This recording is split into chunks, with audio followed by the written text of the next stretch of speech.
I was at Adobe in the product marketing role for the birth of Creative Suite. That was on the heels of building out the InDesign business. And what I really learned there is, one, that conviction to do the right thing, but two, like, you can really build whatever business you want if you think strategically about the end game.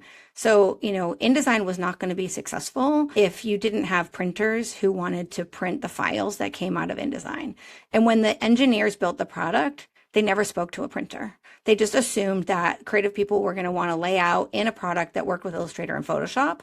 And within the first 6 months, the product had the largest amount of returns that you've ever seen in the history of software. And so we had to rebuild the whole thing. And it was predicated on the problem that they hadn't talked to the ecosystem of players that would make the software successful. And I think that's where marketing has one of the biggest opportunities is, you're on the front line, you're telling that story. How do you understand who needs to hear the story? How do you understand how that story then gets told through your business? I think at Adobe, I learned that you have to figure out who the players are in this ecosystem of the story.